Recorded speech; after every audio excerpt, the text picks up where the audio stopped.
ಇತ್ತೀಚೆಗೆ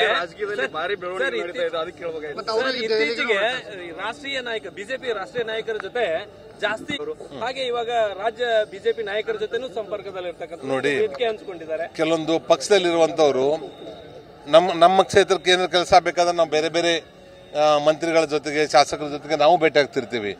ಕೇಂದ್ರದಲ್ಲಿ ನಮ್ಮ ಭಾರತೀಯ ಜನತಾ ಪಾರ್ಟಿ ಸರ್ಕಾರ ಇದ್ದಾಗ ಇಲ್ಲಿ ಅವರು ಆ ಇಲಾಖೆಗೆ ಮತ್ತು ಬೇರೆ ಬೇರೆ ಸಹಾಯಗಳು ಕರ್ನಾಟಕಕ್ಕೆ ಬೇಕಾದಾಗ ಸರ್ವೇ ಸಾಮಾನ್ಯ ಮೇಲ್ಗಡೆ ಹೋಗಿ ಭೇಟಿಯಾಗಿರುವಂಥದ್ದು.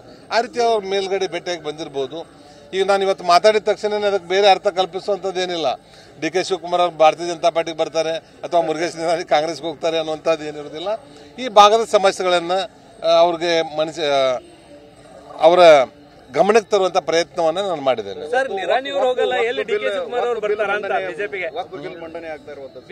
ಕಾರಣ ಅಂದ್ರೆ ಯಾವತ್ತು ಸೂರ್ಯ ಪೂರ್ವಕ್ಕೆ ಹುಟ್ಟುವಂಥದ್ದು. ಅಭಿ ಸೈಡ್ ತಗೊಳ್ಳೋದು ಬೆಟರ ಅಥವಾ ಅಪಾರ್ಟ್ಮೆಂಟ್ ತಗೊಳ್ಳೋದು ಬೆಟರ? ಚಿಂತೆ ಯಾಕೆ, ಒಬ್ಬ ರಿಯಲ್ ಎಸ್ಟೇಟ್ ಎಕ್ಸ್ಪರ್ಟ್ ಜೊತೆ ಮಾತಾಡು. ಹೌದಾ? ಹೇಗೆ? Boss Vala B the boss. ಅದು ರಾಜಕಾರಣದಲ್ಲಿ ಏನ್ ಬೇಕಾದ್ರೂ ಆಗುತ್ತೆ. ರಾಜಕಾರಣದಲ್ಲಿ ಯಾವತ್ತೂ ಮ್ಯಾಥಮೆಟಿಕ್ಸ್ ಆಗಲ್ಲ.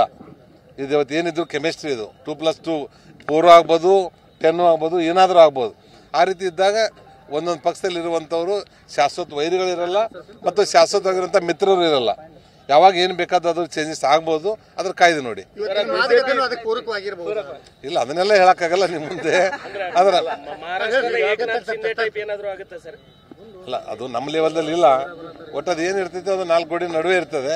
ಅದ್ರ ಒಂದು ಮಾತ್ರ ಸತ್ಯ, ಅದರ ಮೇಲೆ ಬೆಟ್ಟಾಗ್ತಾ ಇರುವಂಥದ್ದು ನಾನು ಗಮನಿಸಿದ್ದೇನೆ. ನಮ್ಮ ಕರ್ನಾಟಕಕ್ಕೆ ಬೇಕಾಗುವಂಥ ಅನುಕೂಲತೆಗಳನ್ನು ನಮ್ಮ ಪ್ರಹ್ಲಾದ್ ಜೋಶಿ ಅವ್ರ ಮುಖಾಂತರ ಇರ್ಬೋದು, ಕೇಂದ್ರದ ನೀರಾವರಿ ಸಚಿವರುಗಳ ಮುಖಾಂತರ ಇರ್ಬೋದು, ಅವ್ರು ನಮ್ಮ ಕರ್ನಾಟಕ ತರುವಂಥ ಪ್ರಾಮಾಣಿಕ ಪ್ರಯತ್ನ ಡಿ ಕೆ ಶಿವಕುಮಾರ್ ಅವರು ಮಾಡ್ತಾ ಇದ್ದಾರೆ. ಒಟ್ಟಾರೆ ನಮ್ಮ ಕರ್ನಾಟಕ ಹೆಚ್ಚಿನ ಹಣ ರಾಜ್ಯ ಸರ್ಕಾರದಿಂದಾಗಲಿ ಕೇಂದ್ರ ಸರ್ಕಾರದಿಂದ ಬಂದರೆ ಅದು ಒಳ್ಳೆಯದು ಅಂತೇಳಿ ನನ್ನ ಭಾವನೆ.